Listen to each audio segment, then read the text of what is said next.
അതായത് ഞാൻ ആദ്യ ദിവസം തന്നെ ഇക്കാര്യങ്ങൾ ഉന്നയിച്ചിരുന്നു. ബന്ധപ്പെട്ട ആളുകളെ വിളിക്കുക. ജില്ലയുടെ ചുമതലയുള്ള മന്ത്രിയാണെങ്കിലും വരുന്ന മന്ത്രിമാർ പങ്കെടുക്കുന്ന ഔദ്യോഗിക പരിപാടികളാണെന്നുണ്ടെങ്കിലും അവിടെ എല്ലാവരെയും അറിയിക്കുക. കാരണം ദുരന്തം നേരിടേണ്ടത് നമ്മൾ ഒരുമിച്ചാണ്. ഞങ്ങളതിനെ ബഹിഷ്കരിക്കുന്നവരല്ല, ഞങ്ങൾ സഹകരിക്കുന്നവരാണ്.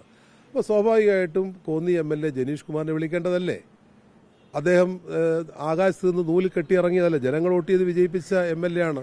കോന്നി അസംബ്ലി മണ്ഡലത്തിൽ ഒരു സ്ഥലത്ത് തന്നെ 4 ഏക്കർ സ്ഥലം ഒലിച്ചു പോയിരിക്കുകയാണ്. അദ്ദേഹം ദുരിതാശ്വാസ ക്യാമ്പുകളിൽ മുഴുവൻ ഓടി നിൽക്കുകയാണ്. അപ്പോൾ അങ്ങനെയുള്ള ഒരു MLA, ആ ഒരു MLA എന്ന നിലയിൽ അദ്ദേഹത്തെ അറിയിക്കാതിരുന്നത് വളരെ ഒരു ജനാധിപത്യ വിരുദ്ധ നടപടിയാണ്.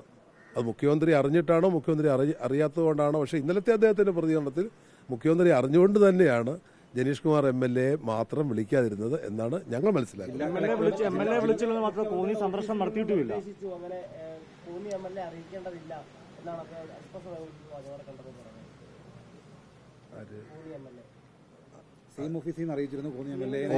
അതെ, അത് തന്നെയാണ് ഞങ്ങൾ പറഞ്ഞത്. അതപ്പം മുഖ്യമന്ത്രി അറിഞ്ഞുകൊണ്ട് തന്നെയാണ് പ്രതിപക്ഷ MLA ആയ ജനീഷ് കുമാറിനെ ഈ മുഖ്യമന്ത്രിയുടെ ഔദ്യോഗികമായ സന്ദർശനം അറിയിക്കാതിരുന്നത്. ഇതിനകത്ത് രാഷ്ട്രീയം കളിക്കരുത്. ഇത് ദുരന്തമാണ്. അല്ല, ഇന്നത്തെ ജില്ലാ കളക്ടർ, SP അടക്കമുള്ള ആളുകൾ ഈ പറഞ്ഞ ക്ഷണിക്കാതെ കല്യാണത്തിന് പോയ അവസ്ഥയായിരുന്നു. കാരണം അവരൊക്കെ മാറി നിൽക്കുമായിരുന്നു.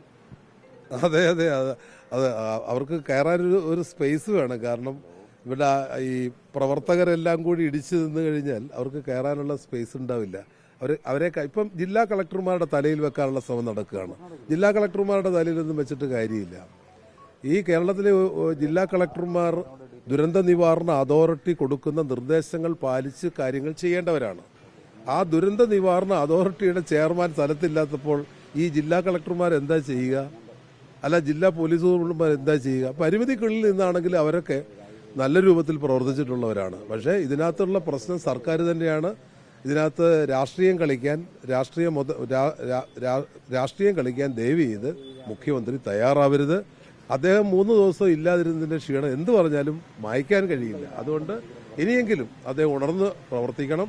മിനിറ്റുകൾ, കാരണം ഇവിടെ ദുരന്തമുഖങ്ങളിൽ നിർദ്ദേശങ്ങൾ നൽകേണ്ടത് മിനിറ്റുകൾക്ക് വെച്ചാണ്.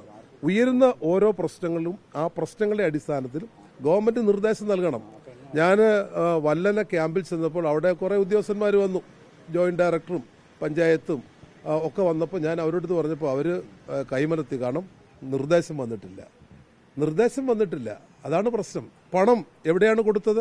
പണം കൊടുത്തിരുന്നെങ്കിൽ ഈ ക്യാമ്പുകളിൽ ഇന്നലെ കോൺഗ്രസിന്റെ ഒരു നേതാവ് തന്നെ അലക്സ് നീർവിളാകത്ത് പറഞ്ഞല്ലോ, ക്യാമ്പിലൊന്നുമില്ല, ദുരിതമുള്ള ക്യാമ്പിലേക്ക് ആളുകൾ പോകാൻ മടിക്കും. അപ്പം ആളുകൾക്ക്, വീടുകളിൽ കഴിയുന്ന ആളുകൾക്ക് സഹായങ്ങൾ എത്തിച്ചു കൊടുക്കാൻ കഴിയണം. അവരെ അംഗീകൃത ക്യാമ്പ് അംഗങ്ങളാക്കാൻ സർക്കാർ തയ്യാറാവണം.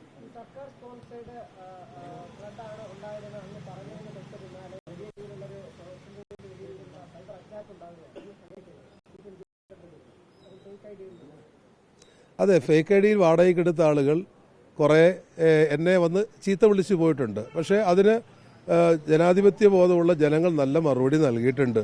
കാരണം ജനങ്ങൾ രോഷാകുലരാണ്, പ്രത്യേകിച്ച് റാന്നി ഭാഗങ്ങളിൽ. കാരണം അനൗൺസ്മെന്റ് പണ്ട് മുതൽ ഏത് അണക്കെട്ട് തുറന്നു വിട്ടാലും പ്രളയകാലത്തിൽ അനൗൺസ്മെന്റ് നടത്തും. പ്രളയകാലം അല്ലെന്നുണ്ടെങ്കിൽ പത്രങ്ങളിലൂടെ മുന്നറിയിപ്പ് നൽകും. ഇപ്പം തന്നെ പത്തനംതിട്ട ജില്ലയിലെ പത്രങ്ങൾ എടുത്തു നോക്കൂ, ടെലിവിഷൻ കൊടുത്തിട്ടുണ്ടല്ലോ. അണക്കെട്ടുകൾ, ഏത് ചെറുത് അണക്കെട്ട് വലിയ അണക്കെട്ട്, ഏത് അണക്കെട്ടാണെങ്കിലും തുറന്നു വിടുമ്പോൾ മുന്നറിയിപ്പ് നൽകും. ആ മുന്നറിയിപ്പ് ഇവിടെ ഉണ്ടായില്ല എന്നുള്ളതാണ് ഒരു പ്രധാനപ്പെട്ട കാര്യം. രണ്ടാമത്തെ ഒരു വിഷയം KSEB കൂടെ ഇടപെടേണ്ട ഒരു പ്രശ്നമാണ്. അതായത് KSEBയുടെ അണക്കെട്ടുകളിൽ മാത്രമേ നമുക്ക് ഇപ്പം സർക്കാർ നിയന്ത്രണമുള്ളൂ. എന്നാൽ പത്തനംതിട്ട ജില്ലയിലെ 3 അണക്കെട്ടുകൾ സ്വകാര്യ അണക്കെട്ടുകളാണ്. സ്വകാര്യ വൈദ്യുതി കമ്പനികളാണ് അവിടെ നടത്തുന്നത്. ഒന്ന് അള്ളുങ്കൽ അയ്യപ്പ നിലയം, 2 കാരികയം അയ്യപ്പ നിലയം, 3 മണിയാർ എന്തായാലും തുറന്നു വെച്ചിരിക്കുകയാണ്, അറ്റകുറ്റപ്പണി നടക്കുകയാണ്. ഈ കാരികയത്ത് ഏതാണ്ട് 10 ലക്ഷം ക്യൂബിക് മീറ്റർ വെള്ളം ശേഖരിക്കാൻ കഴിയുന്ന ഒരു അണക്കെട്ടാണ്. തീരെ വലിപ്പത്തിൽ അല്പം ചെറുതാണെങ്കിലും 10 ലക്ഷം ക്യൂബിക് മീറ്റർ വെള്ളമാണ് ശേഖരിക്കാൻ പറ്റുക. അപ്പോൾ മുകളിലത്തെ അണക്കെട്ട്, മൂഴിയാർ അണക്കെട്ട് തുറന്നപ്പം ആരെ അറിയിക്കാതെയാണ് ഈ കാരിക അണക്കെട്ടും തുറന്നു വിട്ടത്. അവർക്ക് യാതൊരു ഉത്തരവാദിത്വമില്ല. ഒരു പത്രങ്ങളിൽ കൊടുക്കേണ്ട, ദുരന്ത നിവാരണത്തെ അറിയിക്കേണ്ട, ആരെ അറിയിക്കേണ്ട. അപ്പോൾ അതേ സംബന്ധിച്ചിടത്തോളം ആ അണക്കെട്ടുകൾ അവരുടെ കരാറ് പ്രകാരം 30 വർഷം പ്രവർത്തിച്ചോട്ടെ, പക്ഷേ അത് അവരുടെ പ്രവർത്തനം സർക്കാർ അറിഞ്ഞില്ലെങ്കിൽ, അല്ലെങ്കിൽ ദുരന്ത നിവാരണം അറിഞ്ഞില്ലെങ്കിൽ, ജില്ലാ കളക്ടർ അറിഞ്ഞില്ലെങ്കിൽ, ഇതിലും കൊടിയ വലിയ ദുരന്തം ഇനിയുള്ള കാലഘട്ടങ്ങളിൽ ഉണ്ടാകും. അതിന് സർക്കാർ തീർച്ചയായിട്ടും ഇടപെടും എന്നാണ് ഞങ്ങൾ പ്രതീക്ഷിക്കുന്നത്.